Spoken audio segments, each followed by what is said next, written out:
ഈ കുഞ്ഞു മക്കളോടൊക്കെ ആ ഒരു ഫേവറേറ്റ് കേക്ക് ഏതാന്ന് വെച്ചാ ചോക്ലേറ്റ് കേക്ക് ആവൂലേ പറയണ്ടാവാ. നീ എന്റെ ഫേവറേറ്റ് കേക്ക് ഏതാ? എന്ത് കേക്കാ? ഇത്ര സോഫ്റ്റ് ആൻഡ് മോയിസ്റ്റ് ആയിട്ടുള്ള ചോക്ലേറ്റ് കേക്ക് ഒറ്റയടിക്ക് തന്നെ തിന്നു തീർക്കാൻ വേണ്ടി പറ്റും. നിങ്ങൾക്ക് പറ്റുമെന്നറിയില്ല, എനിക്ക് എന്തായാലും പറ്റും. ബൈ ദ ബൈ, നമുക്ക് ആ ഒരു നല്ല മോയിസ്റ്റ് ആയിട്ടുള്ള ചോക്ലേറ്റ് കേക്കിൻ്റെ റെസിപ്പി കാണാം. അപ്പോൾ അതിനായിട്ട് നമുക്ക് ആദ്യം ഡ്രൈ ഇൻഗ്രീഡിയൻസ് അരിച്ചെടുക്കുക. ശേഷം എഗ്ഗ്, വാനില എസൻസ്, പഞ്ചസാരയും കൂടി ചേർത്തിട്ട് നല്ലതുപോലെ ഒന്ന് ബീറ്റ് ചെയ്തെടുക്കുക.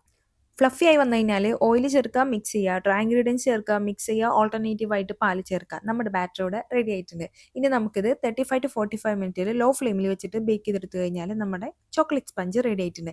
ഇനി നമുക്ക് അതിലേക്ക് വേണ്ടിയുള്ള ഗനാഷും സിറപ്പും ചെയ്തെടുക്കാം. ചോക്ലേറ്റ് ഗനാഷ് ചെയ്തെടുക്കാനും മിൽക്ക് ചോക്ലേറ്റോ ഡാർക്ക് ചോക്ലേറ്റോ യൂസ് ചെയ്യുക. ഗനാഷ് ചെയ്തെടുത്ത സെയിം പാനിൽ തന്നെ നമുക്ക് സിറപ്പും ചെയ്തെടുക്കാം.